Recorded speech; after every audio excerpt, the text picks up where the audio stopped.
Oi, meus amores do sétimo ano, tudo bem com vocês? Eu sou a professora Ronize Midori, de língua portuguesa, e vou falar com vocês hoje sobre comunicação.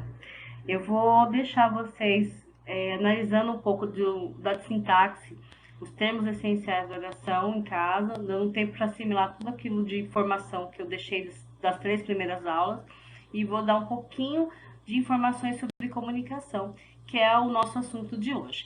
Então, dentro da atividade de hoje, eu não vou falar sobre sintaxe, mas vocês podem continuar fazendo os exercícios e aprimorando o estudo sobre os termos essenciais, tá? Então, comunicação e trabalho artístico na língua portuguesa. Então, dentro da função da linguagem, eu tenho que pensar que toda a minha comunicação tem um objetivo. Então, a linguagem é a forma como a gente está se comunicando, entrando em contato com o outro. Eu tenho 6 funções, ela é pautada no estudo de Jacob, que é um estudioso que faz parte de todo o estudo sobre comunicação social, que engloba os temas da faculdade de jornalismo, radialismo. Então, todo mundo que for fazer algum tipo de aprimoração em linguagem, em comunicação, vai estudar esse sistema, que é uma função da linguagem. Tá? Então, a primeira função que a gente tem é focada no fato, na informação em si. A gente chama de função referencial, porque ele vai se remeter ao referente ou denotativa. Então, tem 2 nomes para a mesma coisa, referencial ou denotativo. Denotativa é aquela que a gente estudava, a linguagem que a gente estudava, que é igual ao dicionário. Então, é denotativa por sentido de não fazer diferença em sentido, é aquilo que está escrito e pronto. Então, a minha comunicação referencial, a função referencial, é aquela que é informação. Se é uma informação, os telejornais, os jornais escritos, todos eles são funções referenciais, tá? Eles fazem essa função. A outra é focada na pessoa que fala, nos sentimentos. Então, é a função expressiva e ou emotiva. Também tem 2 nomes para a mesma função. Essa função foca na pessoa que fala, no emissor. E aí, geralmente em primeira pessoa, falando sobre sentimentos, sobre as emoções. Então, é uma linguagem fácil de achar, principalmente naquelas conversas que você coloca aqueles emojis. O emoji tem a função de passar uma comunicação de sentimento. Mas se eu colocar para vocês assim uma carta, estou morrendo de saudade, um poema que tenha sentimento, também estou fazendo a função de emotivo ou expressivo. A outra que eu tenho é a função apelativa. Essa é focada no receptor, em quem está ouvindo. Ela é uma função apelativa ou conativa, porque ela convence o outro. Ela apela ou convence o outro. Então, a função dessa é convencer o outro a fazer aquilo que eu desejo. Uma prática que a gente vê bastante dessa função é na época da eleição, que tem a pessoa gritando lá, vote em mim, porque eu vou fazer tal coisa, tentando convencer as pessoas para fazer o voto naquele candidato específico. A outra função, a quarta função, é a poética. A função poética é focada na mensagem. Então, mais do que expressar os sentimentos, ele tem um trabalho com a linguagem, ele tem a rima, ele tem a escolha de palavras que tem a figura de linguagem, ele tem a escolha de palavras que sejam mais bonitas. Então, a escolha de montar a mensagem, como eu vou montar essa montagem, é uma função poética, tá? Eu encontro isso nos poemas, principalmente em poemas que nem esse, que é um poema concretista, um poema concreto, no caso, tá? Função fática é a função que a gente testa o canal. O ponto-chave dele é o canal. E a gente faz os testes para saber se a comunicação entre emissor e receptor está sendo ativa. Quando a professora pergunta para você, está entendendo? Alguma dúvida? Ou quando você atende o telefone e fala, alô, pronto, oi. Ou mesmo que em Cuiabá que o pessoal fala quem, que eu acho bem estranho, mas cultural. Então, esses testes de canal é para perguntar se você está me ouvindo, se você está me entendendo. Então, esse teste é uma função fática. A última função é a metalinguística. A metalinguística, ela foca no código. Então, seria na própria sistema de se comunicar. No caso da metalinguística, ele é mais usado para explicar algo que se auto-explica. Por exemplo, um poema que fala como escreve poema, um filme que ensina como fazer filme, um meme que fala sobre o que é um meme, ou, que nem o meu quadro aqui, um quadrinho que ensina como é que faz quadrinho, tá? Então, ele é focado no código, então o código de expressão, ok? Sendo assim, eu tenho todas aquelas funções e eu tenho um objetivo com elas, e aí eu tenho duas variedades de texto, o texto literário e o texto não literário. O texto literário, ele tem a função emotiva, poética, tá? Com mais presença do que as outras. O texto não literário, ele tem a função referencial, conativa, mais frequente do que os outros. Não quer dizer que um texto literário também não tem as outras funções. Eu tenho que avaliar, em questão de função, aquela que é predominante, aquela que sobressai. Às vezes eu posso ter 3 tipos de funções da linguagem, porém tem uma que sobressai mais que as outras, tá? Então, o texto literário, ou um texto não literário, ele vai partir de um princípio. Vocês conseguem imaginar um texto não literário ou um texto literário com essa imagem, essa esquina? Um texto não literário com essa esquina seria mais ou menos uma notícia.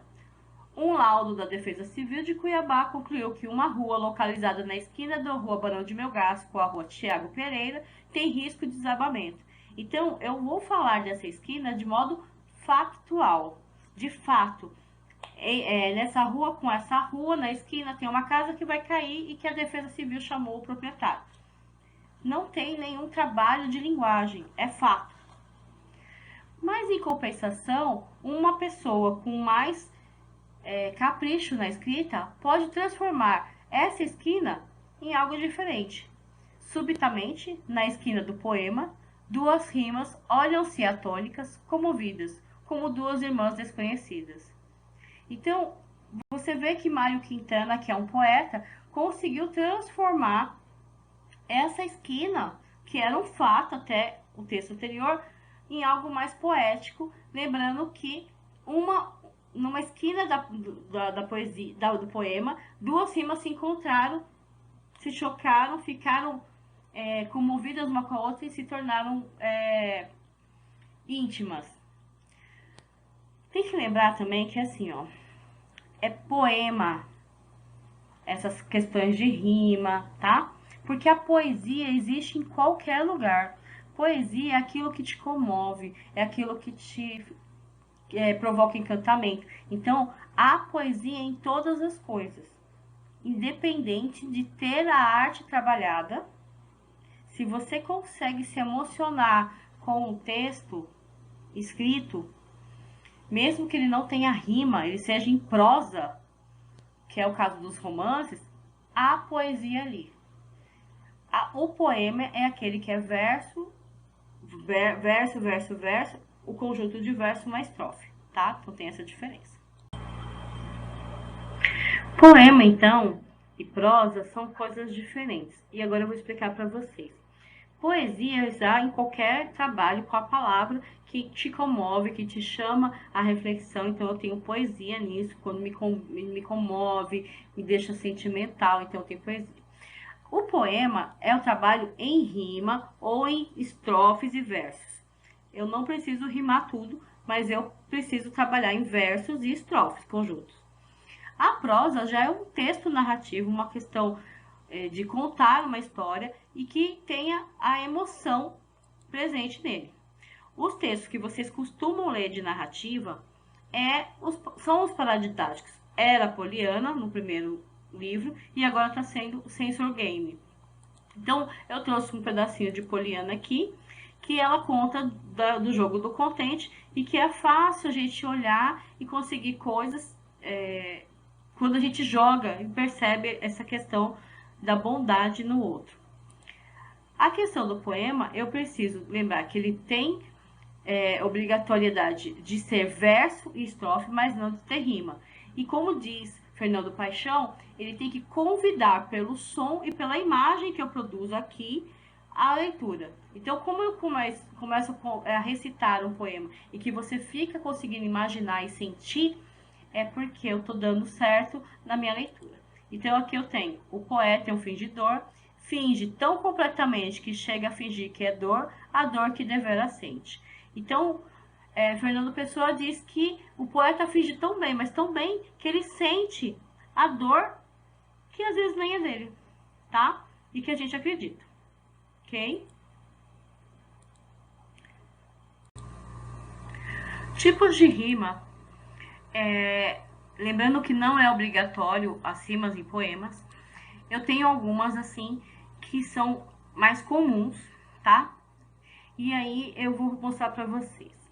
A rima cruzada é a que tem a primeira rima colocada com a letra A. Então, se for dor, amor, né? Então, terminou com essa finalização, eu vou colocar A. Foi a primeira que eu achei. Ah, mas depois eu achei calor. Ela continua sendo A. Eu coloquei depois mente, facilmente, definitivamente. Aí eu mudei e vou para B. Então, essa marcação de AB é conforme as rimas vão aparecendo. Não é porque tem que terminar com A ou com B, tá? Não tem um tipo específico. Mas a primeira que aparece eu coloco a segunda B, C, D, enquanto precisar, tá? Então, a rima cruzada é aquela que tem AB, AB. A emparelhadas é par em par, 2 em 2. Então, A, B, B. Interpoladas é aquela que vai estar nos pontos externos, nos polos mesmo. Então, A, B, B, A. As rimas encadeadas é aquela que está no fim e no meio. Então, você vai ver que o poema termina com aquele som e volta lá no meio com o som de novo. As misturadas não tem posição. Você encontra rimas, mas ela não tem uma classificação única. Ela está tudo misturado mesmo. E o versos livres não tem nenhum tipo de rima. Então, eu trouxe algum exemplo aqui, por exemplo, Cecília Meirelles. O meu amor não tem importância nenhuma, não tem o peso nem de uma rosa de espuma. Então, aqui eu tenho o tem com nem, e que é o tipo A. Depois eu tenho nenhuma com espuma. Vocês estão vendo que aqui cruza. Porque cruza aqui é que a gente chama de cruzada, ok? Vagueio campos noturnos, muros sorturnos, paredes de solidão sufoca minha canção. Ferreira Goulart traz pra gente agora o noturno com soturno, solidão com canção. Tá vendo que elas estão lado a lado, uma em cima da outra, mas elas não se tocam exatamente na posição dessas letras. Logo depois, eu trouxe Vinícius de Moraes, que eu acho que é o mais conhecido dos poemas. De todo o meu amor serei atento, antes de tal zelo, e sempre tanto, que mesmo em face do maior encanto, dele se encante mais meu pensamento. Tento, ento, pensamento, aqui e aqui nos polos, tanto e encanto no paralelo, literalmente essa daqui, ok? Então, Vinícius de Moraes, no soneto dele, geralmente tem essas rimas cruzadas, emparelhadas, interpoladas, encadeadas, porque ele gosta também bastante de trabalhar isso. Salve bandeira do Brasil querida, toda tecida de esperança e luz, pálido sagrado sobre o qual palpita a alma bendita do país da cruz. Francisco de Aquino Correia, o Dom Aquino, ele fez uma encadeada. O querida aqui aparece no tecido aqui, palpita com bendita. Então, uma fora e uma dentro. Então, ela está encadeada. E aí, eu tenho o Manuel Bandeira agora com misturadas. Vou-me embora, papasságadas, vou-me embora, papasságadas. Aqui eu não sou feliz. Lá a existência é uma aventura, de tal modo inconsequente, que Joana, louca da Espanha, rainha e falsa demente, venha a ser contraparente da nora que nunca tive. Então, passágada junta, feliz não tem, aventura também não tem, é inconsequente com parente e demente, tudo faria a mesma coisa. E Espanha também não teve nem tive. Então eu não tenho como classificar essa sem ser misturada, ok? Dentro do que a gente trabalhou de escansão, de poema, a gente vai fazer a escansão. A escansão é separar por sílabas sonoras, então conforme o som que você vai produzir. Dependendo de como você fala, de sotaque que você tenha, a escansão muda. Porém, algumas regras se mantêm. Então, a sílaba poética é uma sílaba diferente da silábica, vai somar os sons. Então, eu vou separar conforme os sons. Observe esse trecho. Olavo Bilac é considerado o príncipe dos poetas brasileiros e eu trouxe um trechinho, 2 versos, para falar a verdade, do poema dele, Remorso. Sinto que desperdicei na juventude, choro neste começo de velhice. Então, assim, ó, sinto que desperdicei na juventude, eu vou avaliar o seguinte, esse o, ele sai uma vez só, sinto que desperdicei, sinto.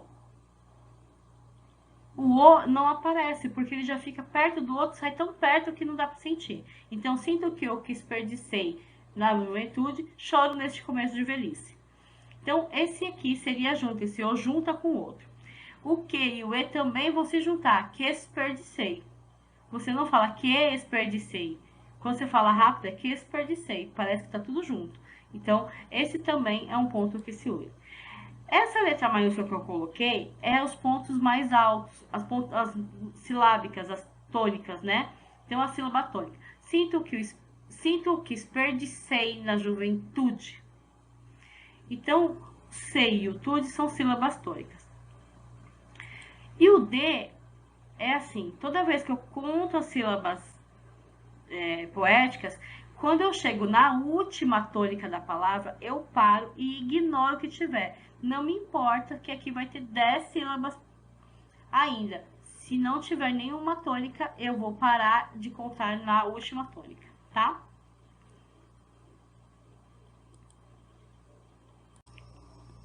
Agora eu vou aplicar para vocês a escansão que a gente fez e vamos comparar também o que é uma escansão, o que é uma divisão poética e o que é a diferença dela com a silábica, tá?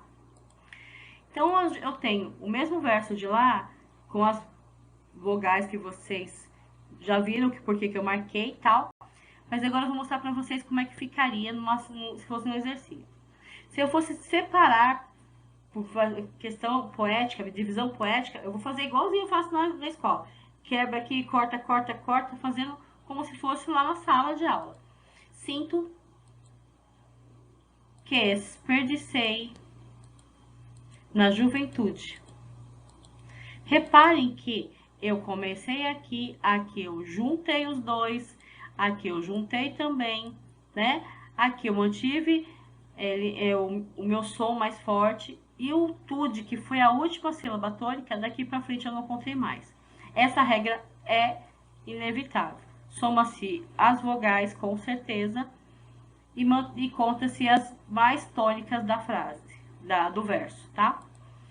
As sílabas tônicas, no caso aí, são 10 sílabas poéticas.